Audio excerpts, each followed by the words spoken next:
to this very beautiful Krishna Katha. And maybe not many people come, but then we have last conference, almost 100 people have watched the video. So we are encouraged to continue until at least one person desirous,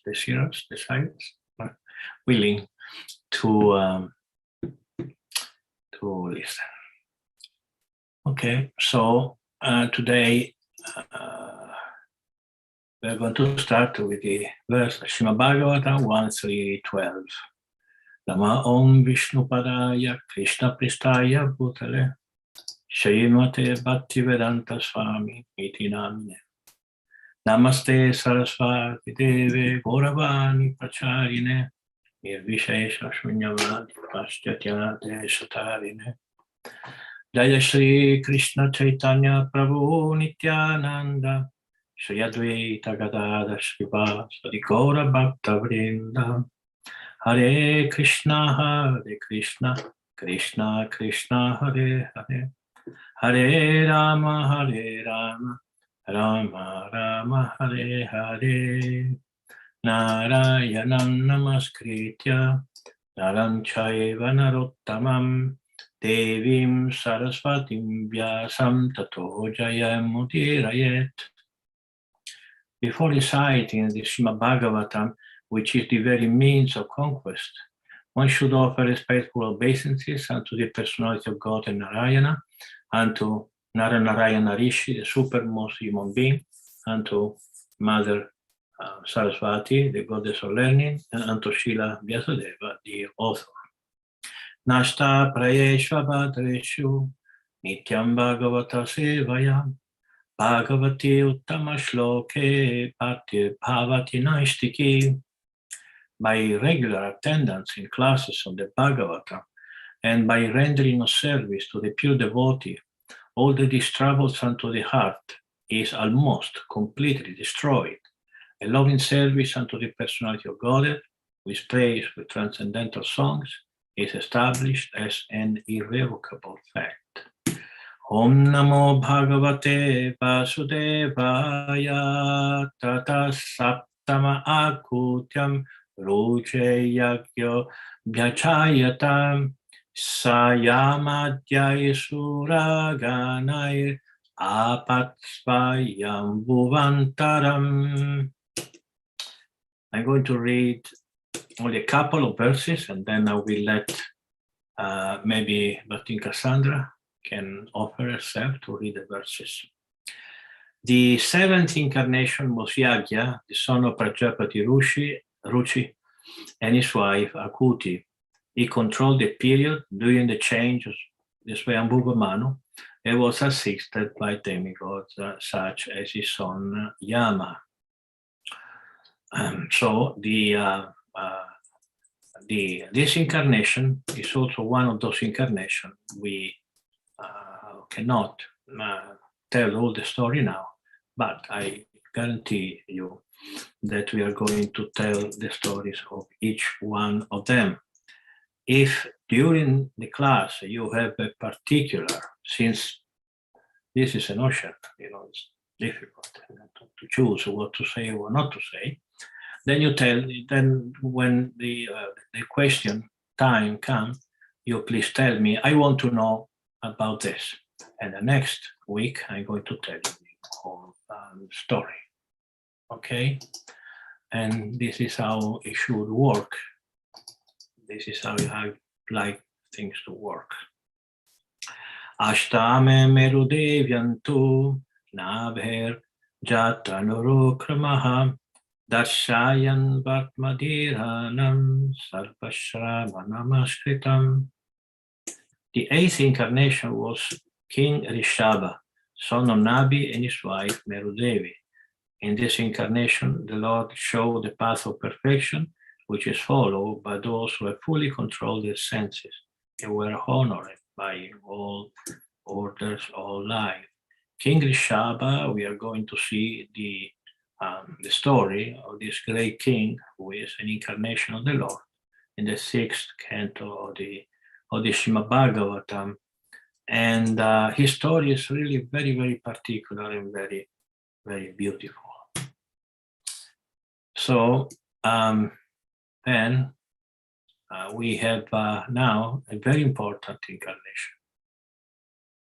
The Rishibi Yachito Bheje Navamam Partivam Vapuhu Dubhemam Ushadir Vipras Tenayan Sa Ushattamaha. O Brahmana, in the ninth incarnation, the Lord prayed for by sages accepted the body of a king, Prithu, who cultivated the land to yield various produce. And for that reason, the earth was beautiful and attractive. So at the Vedic time, the king was a very important figure. There was monarchy at the time. There was no democracy. Democracy means that people who do not know what is right and what is wrong, they should choose somebody they don't know. Just like when you go to vote, you don't know the future president of the United States. You never met him. You don't know what he is, who he is, how he speaks, or unless you believe to what a politician says on TV, and then you are really wrong. Politicians, according to sages like Chanakya Pandit, the main service of the politician is to lie, and they're very good in lying. So the power of vote is important, and so someone should train himself to exercise this right. Personally, I'm not against voting, but I am against voting if the person is not qualified. So Prithu was a great king, but he had the whole Brahmana group guiding him. He wasn't alone. The king is not supposed to do everything by himself, but he should be guided by the Brahmanas. The Brahmanas are the intelligent people, the head, while the Kshatriya are the executive branch of the society, the arms. The king does things. What he does, what the Brahmana says. And what the Brahmana says, what the Brahmanas say, they say what the scriptures say. And who speaks the scripture? That's the Supreme Lord. So it's very, in this way, things can work very nicely. But it's not that a king who is not qualified should remain as a king. A king who is not qualified should be removed. And this is the story of Prithu Maharaj, son, father, whose name was Vena. Vena was a very, very unqualified king, a very, very unqualified human being. He was a rascal. He was a killer. He was a thief. He was you name it. Whatever bad existed in human life, he did. So so the Brahmanas removed him. They killed him, actually. And from Vena's dead body, Maharaj Prithu took birth. So maybe if you ask any question on the Vedic system of ruling, I'm here because I said those things about democracy, expecting all your hands just bam, So no hands. You agree with me? So that's great. But in Rosario does not agree with me. Just look at her face. She hates what I said. So if you have any question, I can No, you don't hate it. Wow. No, Guru Maharaj. Please accept my humble obeisances and my respect. No, I just need to think. I need to process those words about democracy and about the monarchy, because I'm glad that you mentioned the fact that this Bena, it was not a qualified monarch, because I guess that because monarchy and those succession of kings, because they belong to the same family and this, so that not everybody was qualified. So I need to think about that. Yes, think about it. And this is not going to be the last time we meet. We are going to meet again for years and years and years. Yes. So we have all the time in the world. You know which very important Western thinker spoke against democracy? You know who is? Socrates. Socrates spoke about democracy, saying that how an ignorant person can choose right. There is the whole booklet, a small booklet. I read that when I was 11, and I was completely taken aback, because it was the first time since we born democratic, all of us. We cannot think, especially Italians and Germans who come from the horrible experience of Nazism and fascism. So I was born 10 years after the Second World War finished, and democracy was already there, although building up. Italy was rebuilding after the war, and we have been trained up, we have been educated to think that the people should rule.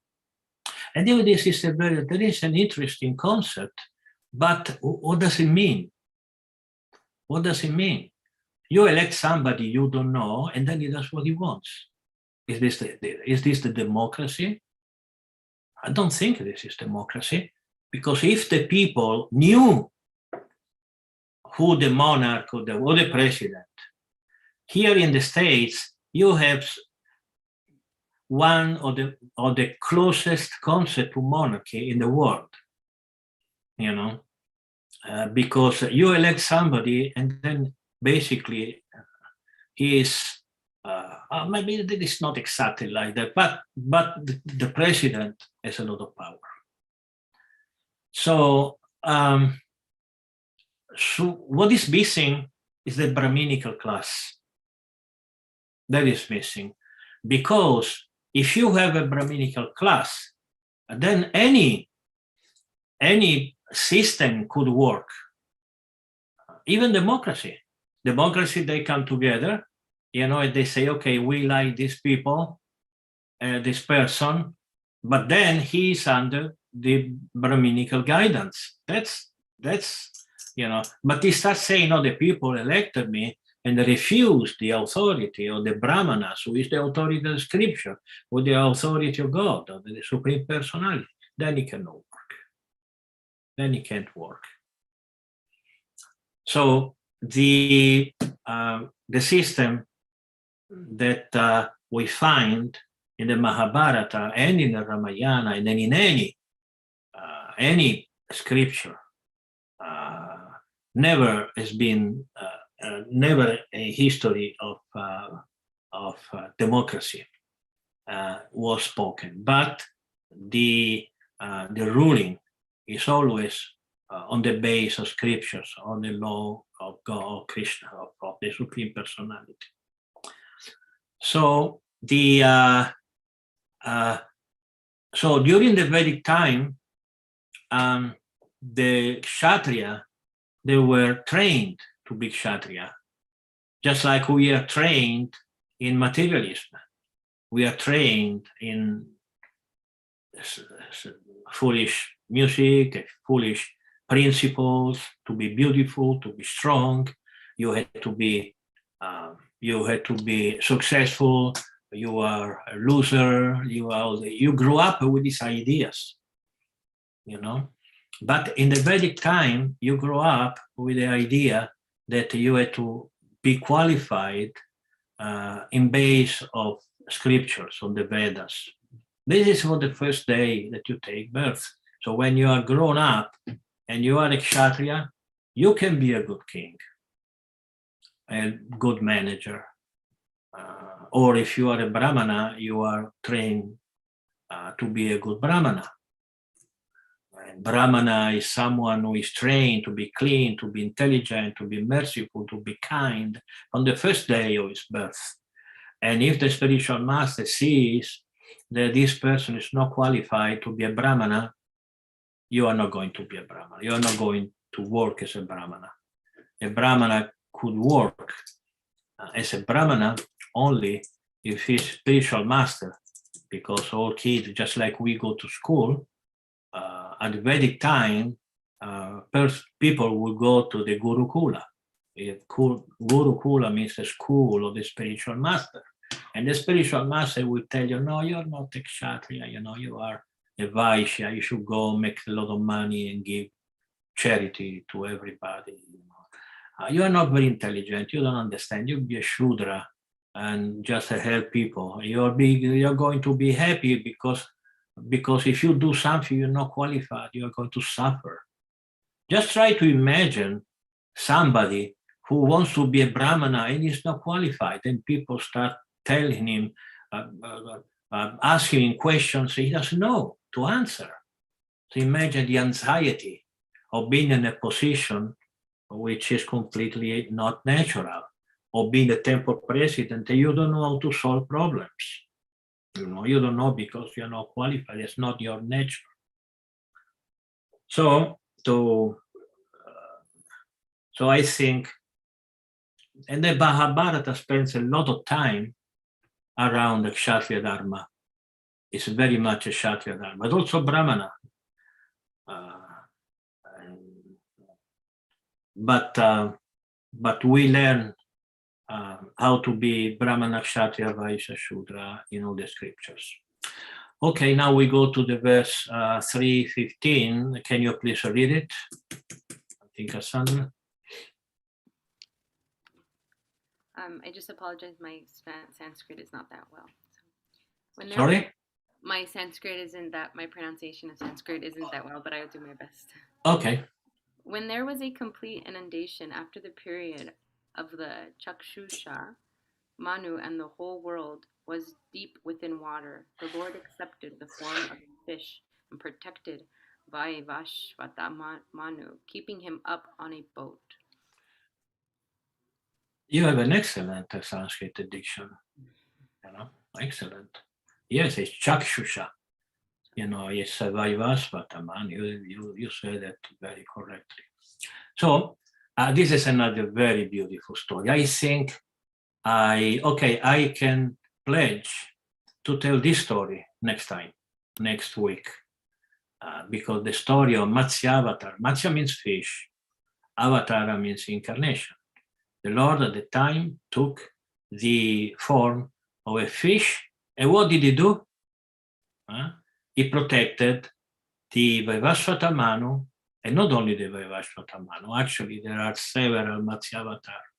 In one of these, he also protected the Vedas, the personification of the Vedas. Who are the personification of the Vedas? The Brahmana. The Brahmana. Without the Brahmana in society, this society is not a society. It's just, I don't sé cómo se dice, how you say that in English. Let's see. The Google Translate, a jumble, a rebel of people, a jumble of people staying together, but there is no intelligence. They don't know how a society can function in such a way that everybody can be happy and progressive in life. And Brahmanas are necessary. And all of you who are here today, hearing this class, should aim to become a Brahmana. Not only Brahmana by initiation, Of course, you are not a Brahmana if you are not initiated as a Brahmana, but mainly to be Brahmana by qualification. So by hearing the Bhagavatam, hearing the classes, etc., slowly but slowly you will become a Brahmana. That's sure. Okay. See. Yes. Can women become Brahmanas? Yeah, absolutely. Yes. Brahmana is not a social designation. Brahmana is a quality. If you have it, you have it.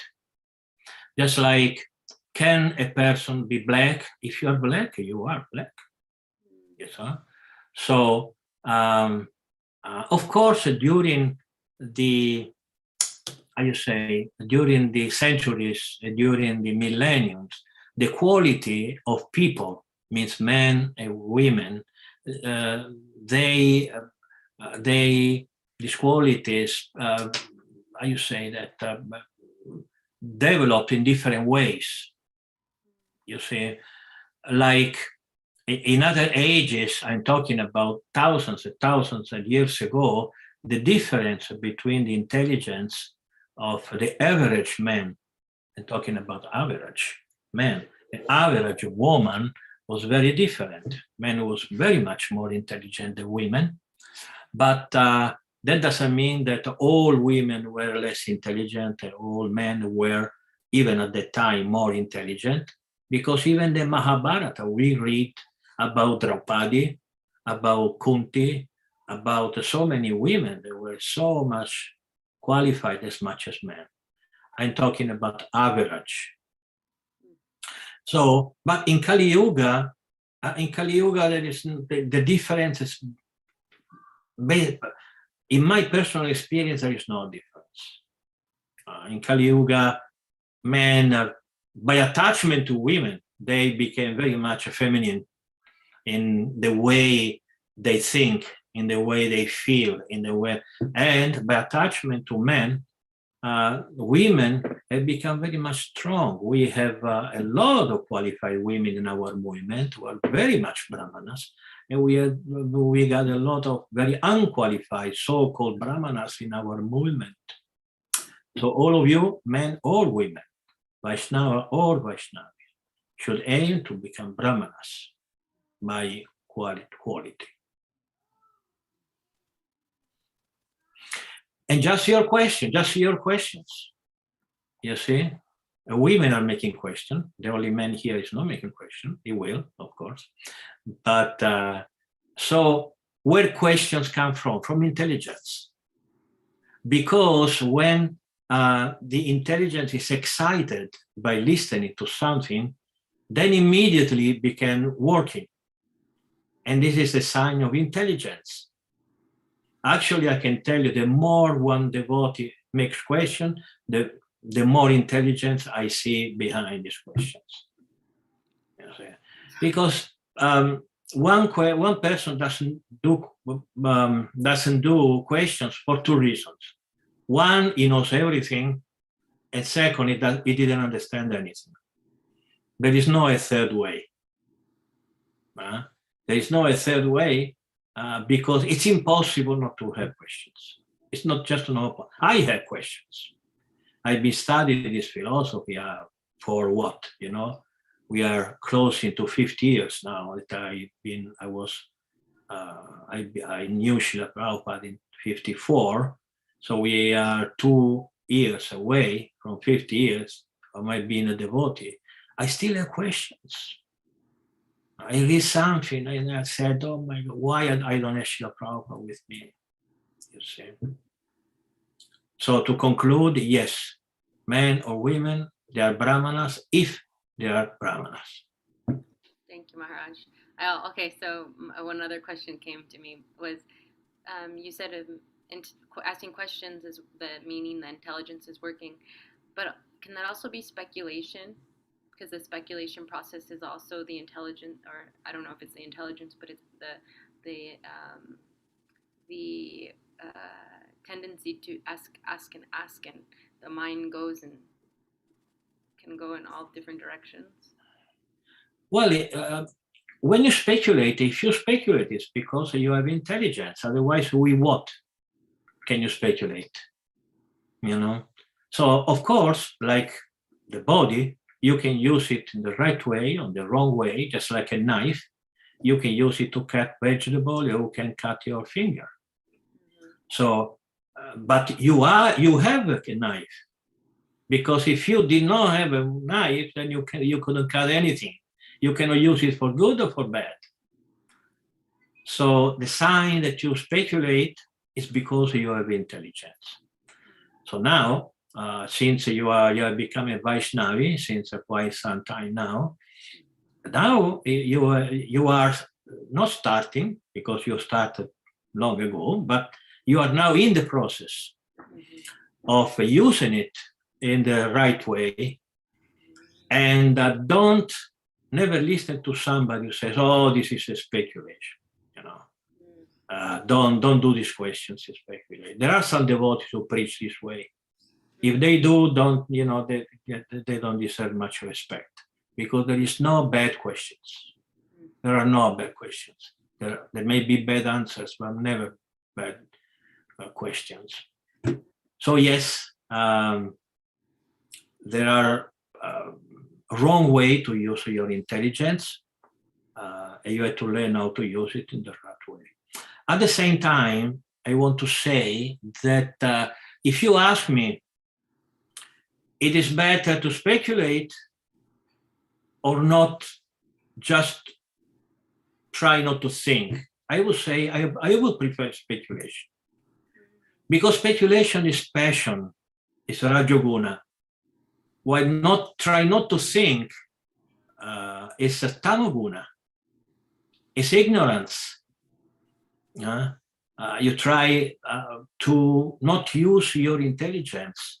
You are trying to make it sleep, and this is not good. Better to activate it and ask. Thank you, Maharaj. And of course, asking, reading. Thinking also. Maybe if you think by yourself, sometimes you can be wrong, but that's better to be wrong than be nothing. Okay, Bhakti Rosario.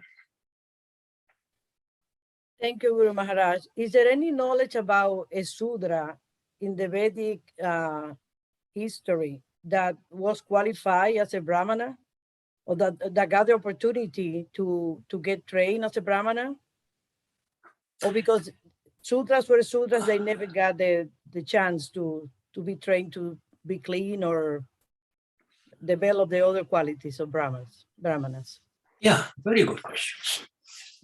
Because it brings us to the point of thinking, of asking, is the birth qualities, the qualities you took birth with. You take birth with some karma, some past karma, and your karma determines your nature, your material nature. Okay, so normally it's very difficult to transcend your nature, because that's your nature. You know the story of a very important person. I let you say the name whenever you understand who I'm talking about, who was told that he was not a Kshatriya. And he couldn't work in anywhere else because he was a Kshatriya. Although his family was not a Kshatriya, he was a Kshatriya. So, who is he? Karna? Karna. Yes, Karna. Of course, Karna was actually the son of Kshatriyas, but he was told from the first day of his birth that he was not a Kshatriya. So he tried not to do that. But then at the end, he's always ended up doing that because that is his nature. So let's say that after some time you change your nature. Are there instances in the scripture where some person during his life change his work the way? Yes, there are many, like Vishwamitra. like Parashurama. Parashurama was born Brahmana, and you work as a Kshatriya. Vishwamitra was born in a Kshatriya, you became a Brahmarishi. There are different types of Brahmanas, and Brahmarishi is the top. Okay? So, and he became a why? Because he wanted to. So is it possible to change one's nature, birth nature? Yes, you can. Yes. In ISKCON, I saw this thing so many times. I cannot count how many times I saw persons pushed to do something, and they were unhappy, and they didn't make. At the end, years after years, boom, he arrived when he wanted, because his nature is. And I also saw devotees who were very much Kshatriya or Brahmana, and after some time they chose something else and they were successful.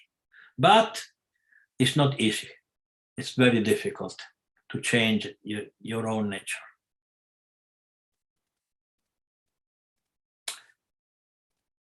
Okay, any other point to discuss this, or we can go on?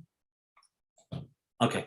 It's not clear to me still, Guru Maharaj, if because Shudras is not the same that Kshatriyas and Brahmanas. Shudras were Shudras.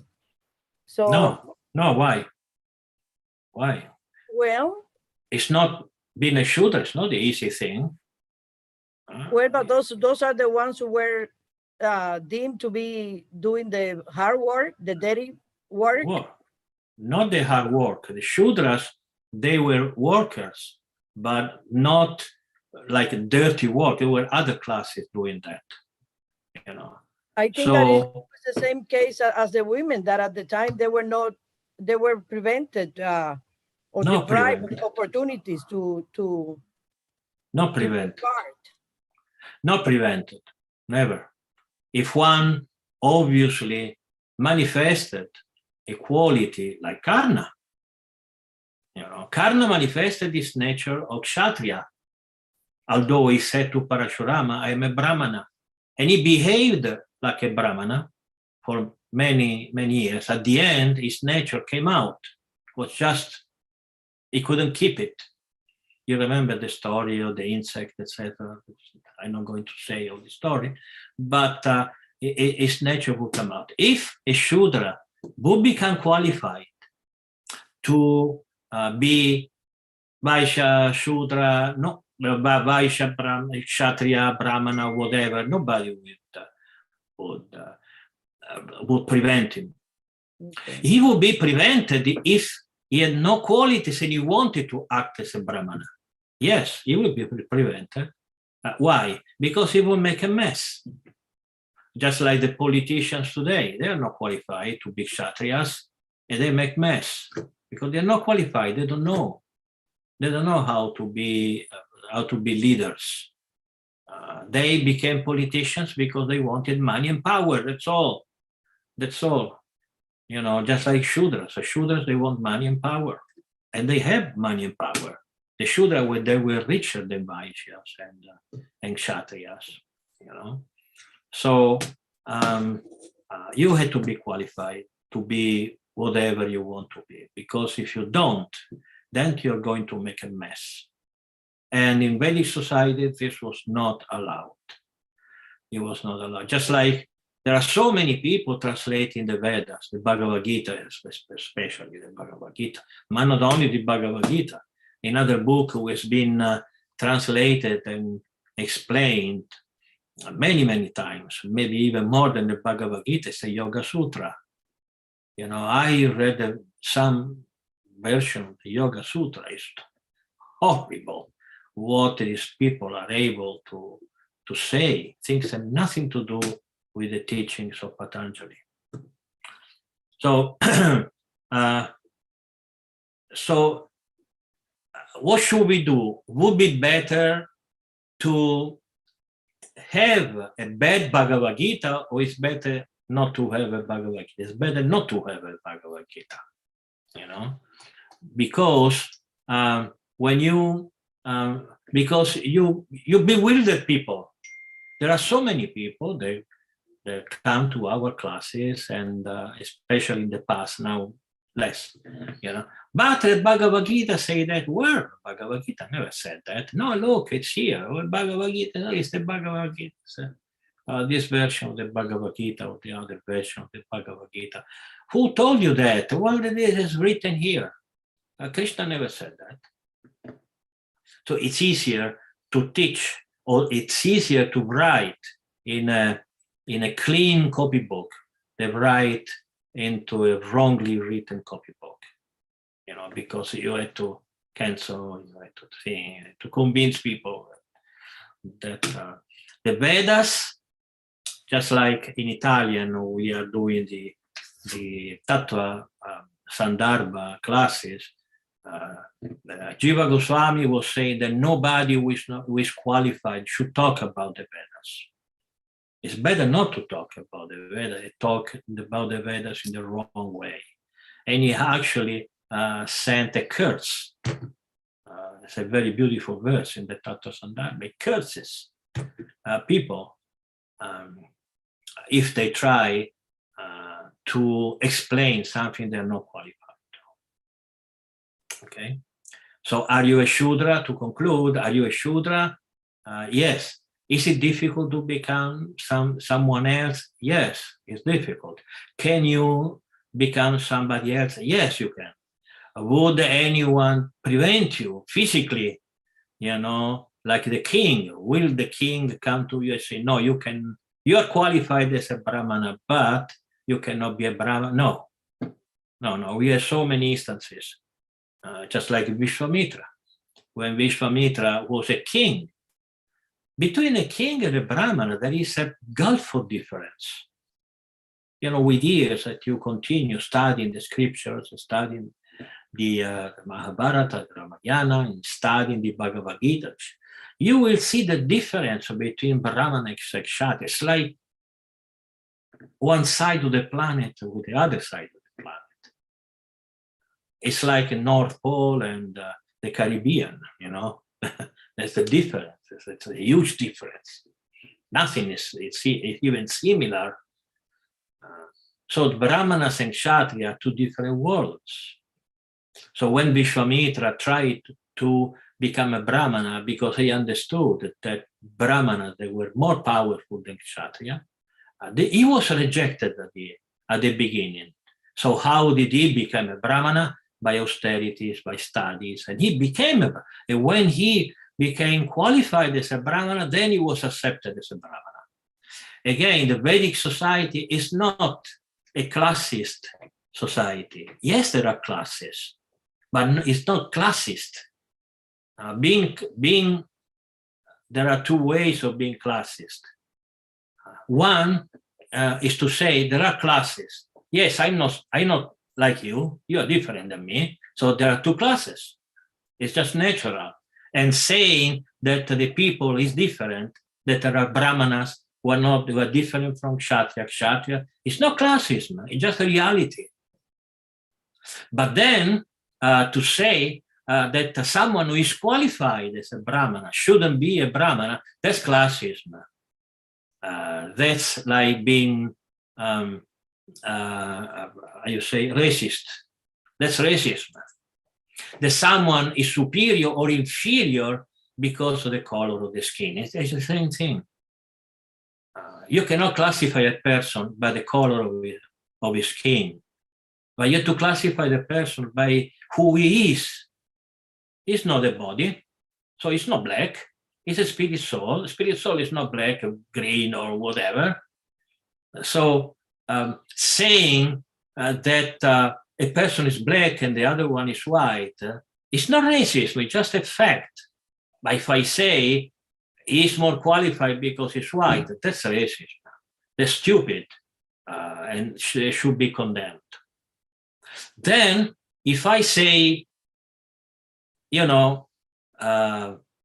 don't know, like Dominican and French, that not always say Italians, and French, from the point of view of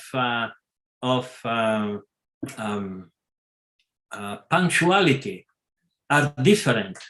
That's not racism, it's just a fact. You know, there are certain culture for which time is not, it doesn't exist. If I tell you 10 o'clock, it doesn't mean 10 o'clock. 10 o'clock is just a sound. You know, in France, just like in Italy also, in Germany, if you arrive at 10 and 1, the person is upset because you wasted 1 minute of his life and will never get it back. So it's not racism to say that Europeans have the culture of punctuality. As an example, I could have made hundreds of different examples. Respect to Indians or to Puerto Ricans or to, because I live there, I know that this is a fact. So to say that somebody is not qualified to be a Brahmana is a matter of fact. But he can become a Brahmana. So to conclude, tell me one example of one person who was not qualified as a Brahmana, as a birth condition, and then he became a Brahmana. That's me. Of course, I shouldn't say I'm a Brahmana, but I'm doing the function of a Brahmana, and I was born as a barbarian. I didn't know anything. I just knew my girlfriend, my sport, and that's all I knew. And then Srila Prabhupada took me. And he didn't say, you are a Shudra. I wasn't even actually a Shudra. I was lower than a Shudra. He didn't say, no, you're not qualified. You're never going to be accepted as a Brahmana. Now, if I go to India, I can give class to temples, not only ISKCON temples. They accept me. When they see the Upavita here, the Upavita here, and they ask, who is your guru? And I say, Bhaktivedanta Swami Prabhupada. They immediately say, yes, please sit down, give class. We want to hear from you. Even in India, we're very much racist, very much classist. They are coming to accept the quality. The quality. Guna karma vibhaga shaha. This is the Bhagavad Gita. The Bhagavad Gita says, Chaturvarnya maya shristan guna karma vibhaga shaha. This verse explains everything. Chaturvarnyam, there are 4 classes, Brahmana, Kshatriya, Vaishya, Shudra. Maya Shrishtam, that I created in this universe, these natures that I created. But how you recognize Brahmana, Kshatriya, Vaishya, Shudra? Guna, karma. Guna is the quality. Karma is the activity. If you say, I am a Brahmana because I know so much philosophy, you never take a shower, then you may have the guna, but you don't have the karma because you don't act as a Brahmana. So you should have the quality of a Brahmana and you should have the activity that it becomes evident that you are a Brahmana or a Kshatriya or a Vaishya or a Shudra. But what you do, you know the story of the ass, donkey, who tried to be a lion. And the donkey was very much envious of the lion because everybody respected him. So he said this praso, you say that? See,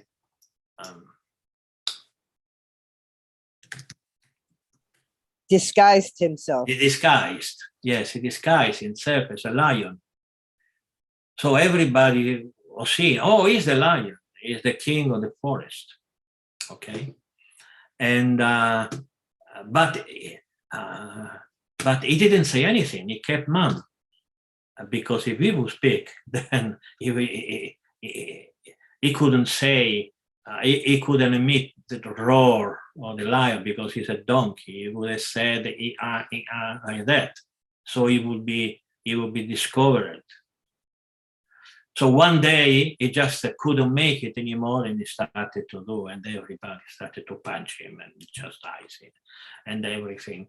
So if you say, I am a Brahmana, but when you open your mouth, you do not know Bhagavad Gita, you do not know the Bhagavatam, you don't know the Vedas, you don't know the Puranas, you don't know the Upanishads, you don't know anything, then you are not a Brahman, you are a rascal, even if you are initiated. Initiation, formal initiation, it's an obligatorio. It's a mandatory step, a compulsory step, okay? But it's not all in all. It's not that the day you have the first and then you have the second initiation, then everybody is forced to accept you as a Brahmana. You have to prove that you are a Brahmana. So guna karma, you have to act like a Vaishnava as a Brahmana, and then you have to show the quality of a Brahmana. Brahman is clean, the Brahman is kind, the Brahman is intelligent, the Brahmana like to study, a Brahmana like this. There are so many qualities of the Brahmana. And the day, well, actually, you should start now to read, because Prabhupada wanted us to become all Brahmanas. You should start reading the qualities of the Brahmana. You should strive to become a Brahmana. Then initiation will come. Of course, some of you do not want initiation, but those who want initiation, they should read the quality of the Brahman and start practicing them. Okay. It reminds me of Cassandra? The verse, the Bhagavad Gita verse 3.6. It says, one who outwardly controls the senses while inwardly dwelling on sense enjoyment is deluded and is a pretender. Yes. It's kind of a little what you're saying. Yes. Yes. Because it's just a question of time. You know, you act outwardly in a certain way, but if you don't cure your internal consciousness, it's just a question of time you fall down. Just like always from decades, people are, how can I recognize a guru? How can I recognize a bona fide Brahman? How can I recognize? One of the questions is time. How much time one can cheat? 1 year, 2 years, 10 years, 20 years, and then they fall down. You see, then it is very important also to see the time, and who is this? Time is also important. Okay, so I think if there are no questions about this specific point, we can go on. Just 48 minutes, 49 now, so we can go on sometime more. And yeah, let's read a couple of verses more. There is the Kurma avatar in Incarnation. This is another beautiful story. I don't know how I'm going to tell you all these stories, but I promise about the Matsyavatara. The Matsyavatara, we shouldn't say Matsyavatara Incarnation, because Avatara means incarnation. So it's so the Kurma Avatara, that's the story of the 16th verse. Yes, please read it. The 11th incarnation of the Lord took the form of a tortoise, whose shell served as a pivot for the Mandarachala hill, which was being used as a turning rod by the theists and atheists of the universe. Since I am a little silly, I am waiting for a mistake. You don't do it. Okay, yes, that's your Brahminical tendency. So this is a very beautiful incarnation, the incarnation of tortoise, and so why I said that someone who reads, because one of the quality of a Brahmana, he listens. Okay, there are some people who hear classes, but they do not listen. And what is the proof that he was not listening? That when he has to repeat he can't repeat it because he didn't put attention, you see. So it's very important that I think it's not really good to ask you questions so that you repeat something I said. I think it's a little silly again, you know. But I would invite you, please pay attention. And if today Cassandra says something wrong, I will correct her so that you listen, and the next time you tell the Sanskrit word correct. I will also tell you a few things about the Sanskrit diction, the Sanskrit grammar, just hints. Like, for instance, Mandarachala. In Sanskrit, there is no accent. It's not Mandarachala or Mandarachala or Mandarachala. You know, in Sanskrit, there is no accent. In Sanskrit is a flowing of letters. Mandarachala. So what is this strange thing, so lines above a vowel? What is that? That is not an accent. That determines if the vowel is long or short. What is a short vowel? It's a and a. Okay, you see that when I open my throat, naturally I'm not so fast to cut it at one. It becomes two actually.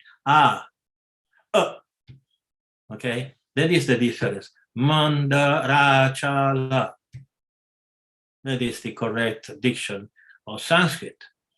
And of course, even myself, I don't pay. Just because we are born in the West, and we don't have some sounds that Indians have naturally by birth. Like, for instance, let's take the M with the point on top. What is this? This is nasal. This M should come out from your nose. So will I even attempt, when I say Sura, Udanim, I don't even do it, just because I know it would be really paranoid for me saying su ra n. This is you say n that you should pronounce it with a plateal. Come si dice? The top of the mouth. Professor Rosario, how would you say that? Plateal? No. Okay. Anyway, the palate. Palate. Yes, correct. Yes, with the palate, you have a different way of pronouncing vowels and pronouncing letters. And Sanskrit is very much variegated. I will not pretend that you learn all this, but I surely would like that you know, that you at least hear some of these during these classes, because these are lessons, and I should tell you something that you may not know. So okay, comes from the nose. It doesn't come from the mouth. If it comes from the mouth, it's It comes, even if I close the mouth, the M comes out from the nose. This is a nasal. It's called a nasal M.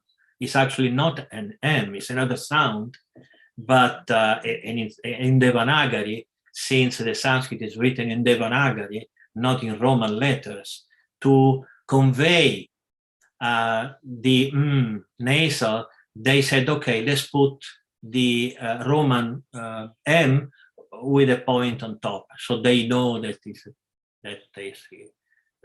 And the Om is not O. That's wrong.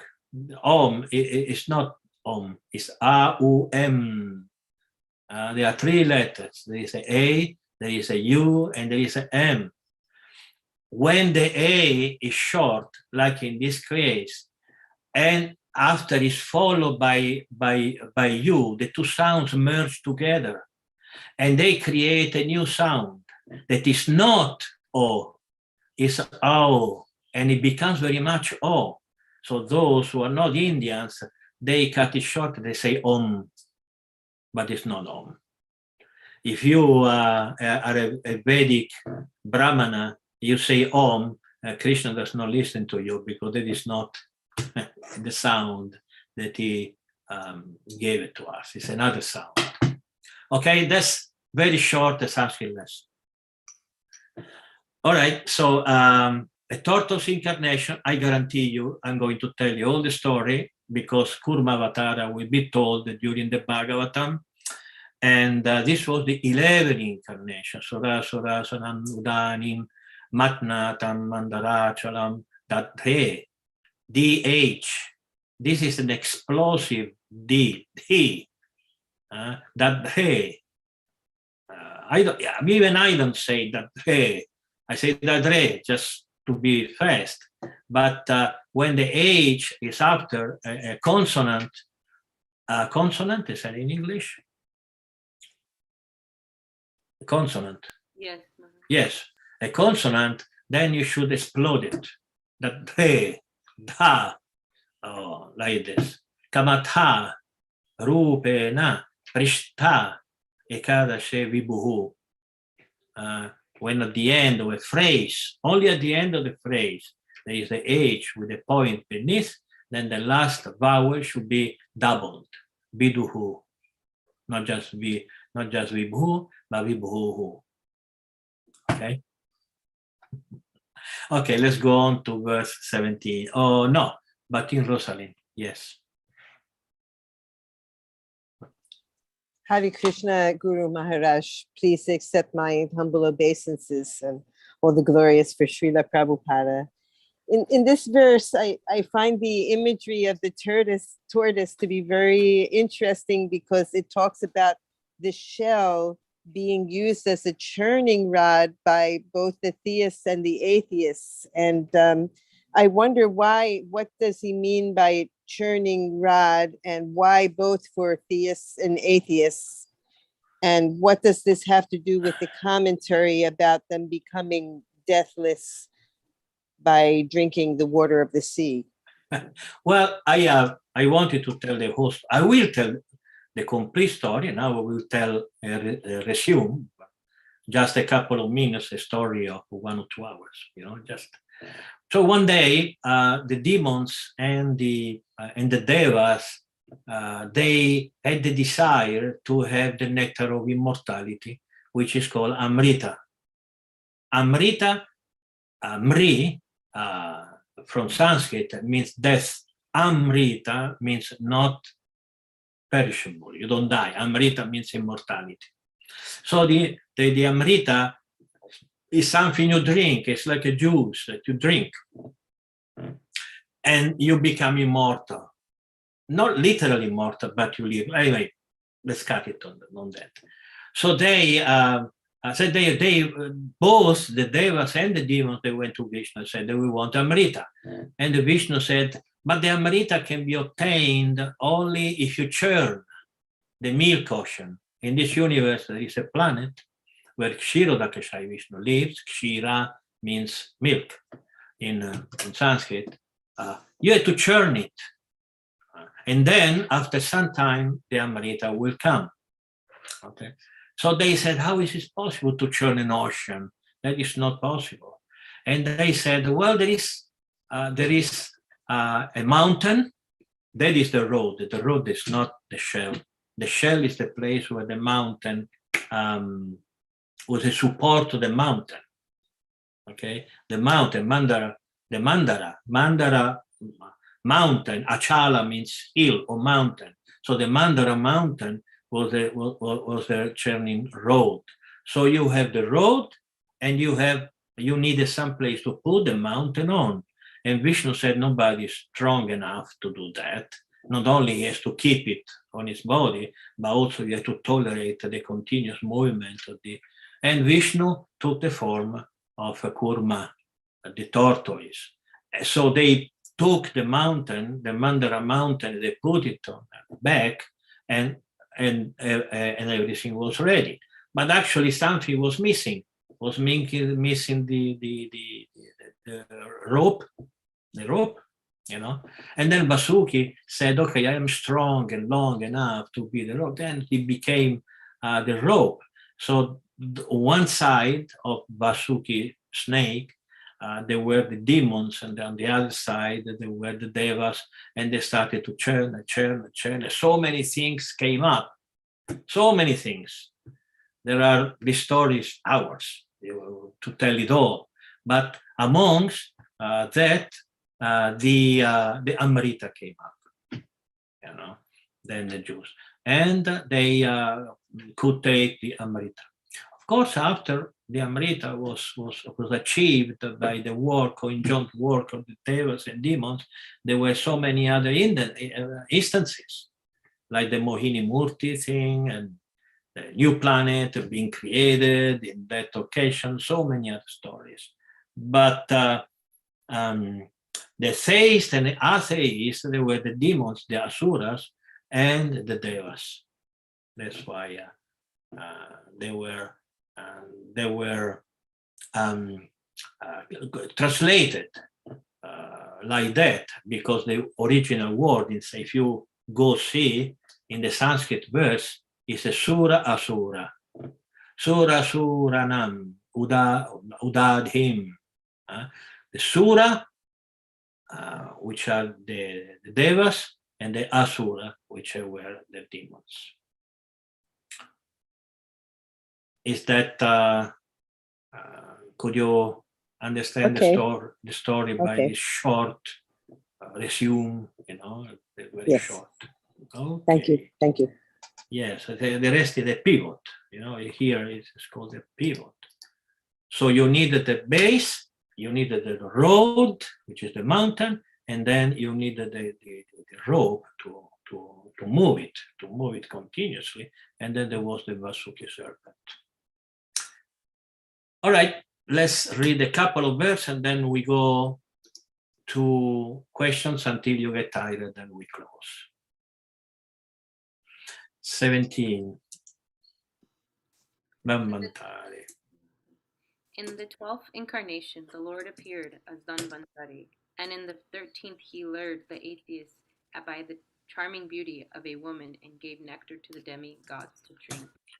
You see, she said Dhanvantari. No, it's not Dhanvantari, it's Dhanvantari. Dhanvantari. That's yeah, there shouldn't be any accent on any point. Dhanvantari. And this is, I hinted to the story, the second story, the beauty of a woman, you know. So first of all, why the demon, the Sura and the Asura were churning the ocean, then among so many other things, Dhanvantari came up. And who is Dhanvantari? Very famous Dhanvantari in India. Dhanvantari is the incarnation of the Lord who gave us the Ayurveda, the science of medicine. He is the origin of the Ayurveda. Ayur, what it means, Ayur? Ayu means life. Life. Ayurveda is the science who let you live the maximum time that is allotted to you. You were to die, there is no medicine about that. But how much can you live? 80 years? Ayurveda let you do that. Okay. All right. And then he allured the atheist, the Asura, by the charming beauty of a woman. This woman is the Mohini Morty is called. The Mohini Morty. The Mohini Morty, when they had finally the how you call it, the Amrita, the nectar of immortality, the demons wanted for them first. But the Deva said they are bad people. Okay, if we give them first, after they will become stronger before us, and we will not be able to take the rest of the Amrita. But the demons said the same thing. They didn't trust each other. So they were in this situation, and nobody trusted anyone. And the Deva said, so what can we do? And the demon said, okay, then we have to find a person we both trust. At that point, an extremely beautiful woman appeared. Never, ever in this world was made such a beauty. Never. So he was an incarnation of Vishnu, and everyone was in love with her. And the demon said, yes, we trust you. They said that just because they hoped something would happen. And so they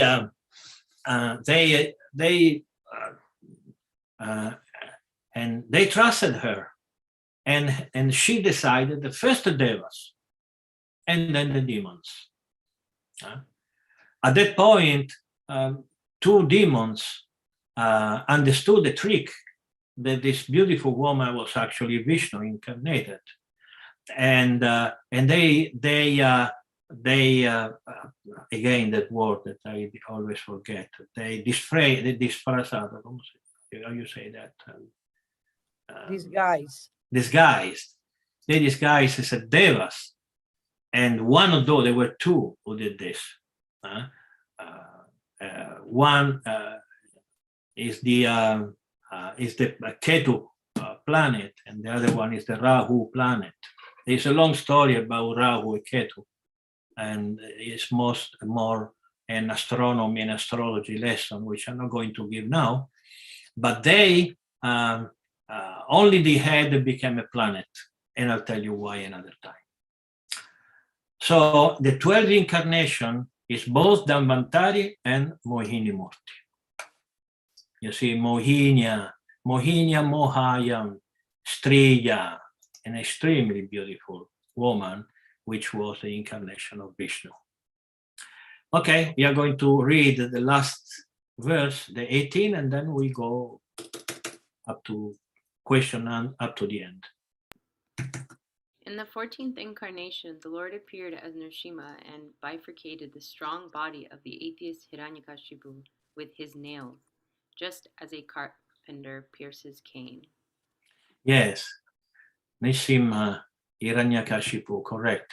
Chaturda Shandara Simham Bibhrad Daityendran Urjitam Dadara Karajai Urav Erakam Katakrit Yata. So this is the 14th incarnation, is the Narasingha or Nrsimha, the same thing, the incarnation of the Lord.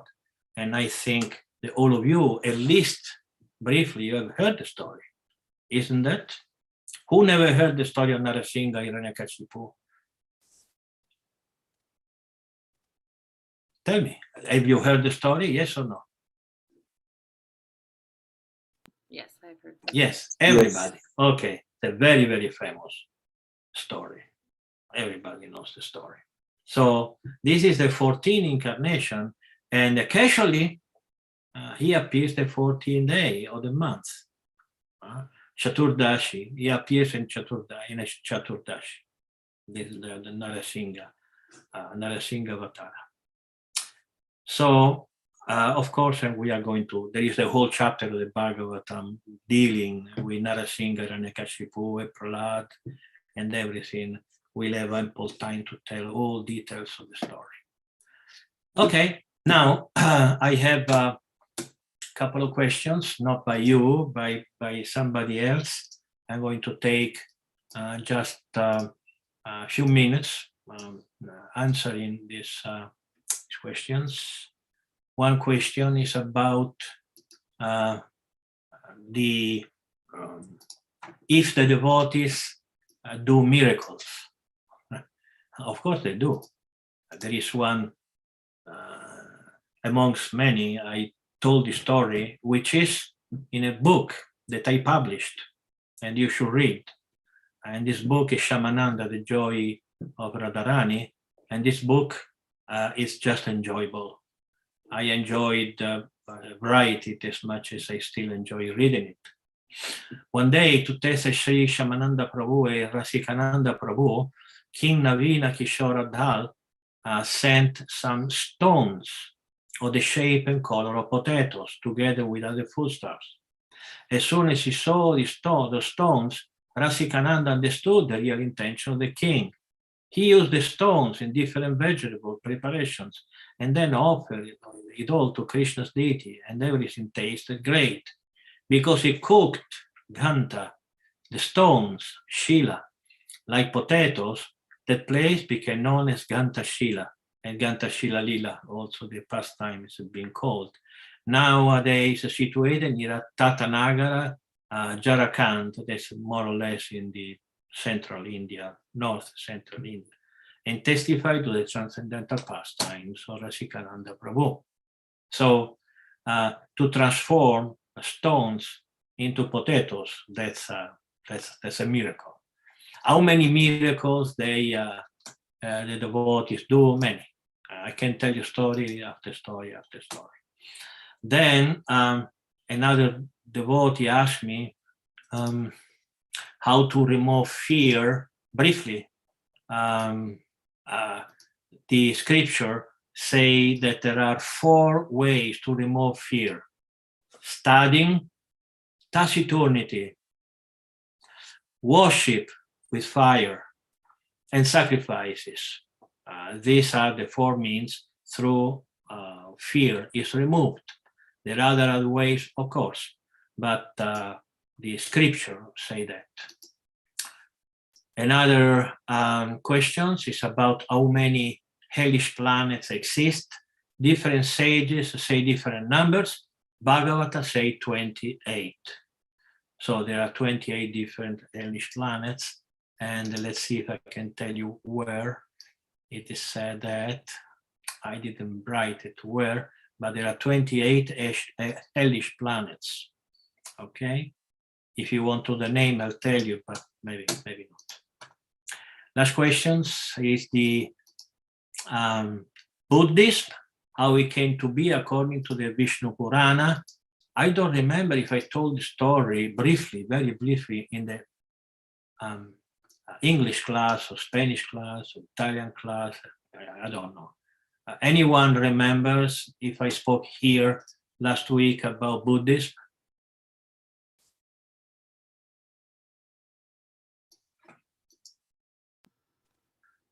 Nobody answered. You don't remember. Okay. Well, again, this also is a very long story. I'm going to make it very, very, very, very. But the Buddha we know is not the original Buddha. The Buddha we know, the one who appeared 2,500 years ago, more or less, and we know as they appeared in Nepal, etc. That is not the original Buddha. He got realized in Gaya, in India. He traveled. They became realized in Gaya, in India, and but he was a guru. Let's call it like that, of a very long list. And the original Buddha is a Vishnu avatar, and we find the story in the 3rd book, 17, 18 chapters. And the story briefly recites in this way. Defeated in battle by the demons, the Devas sought shelter from Vishnu, who granted them their desire.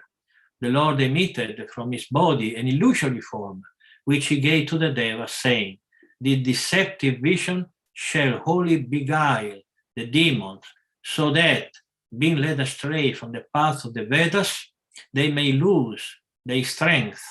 Anyone, God, demon, or others, who shall oppose the authority of the Vedas shall perish by my might.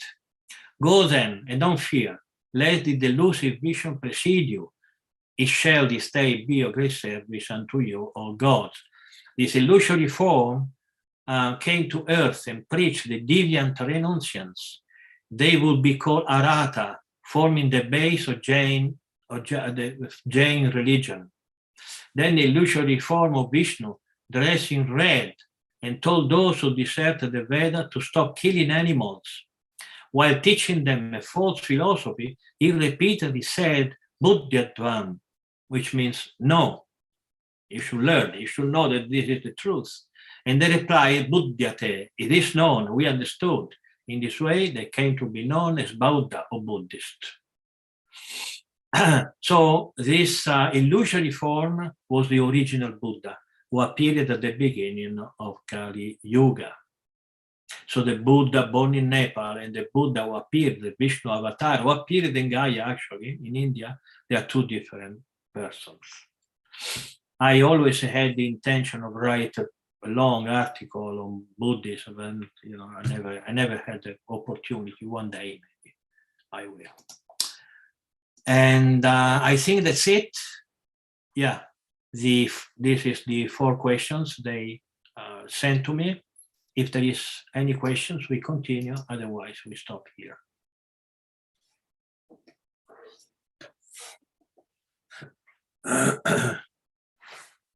Okay, no question. I don't want to embarrass you, asking something you don't have in your mind. And I don't have any specific news about our work. I'm still working on the library.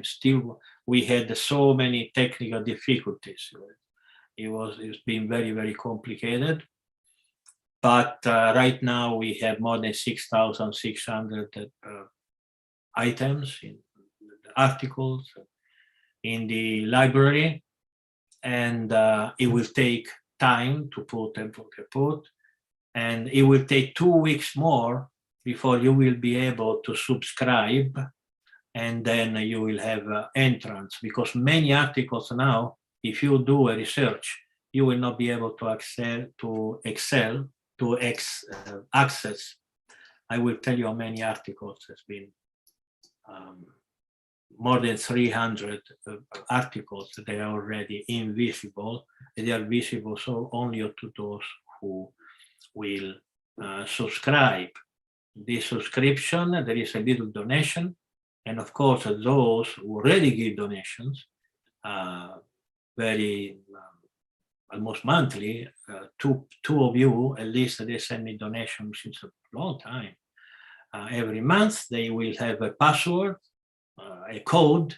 They will enter free of charge, and also those who do service, etc. But we need people to understand that we need help.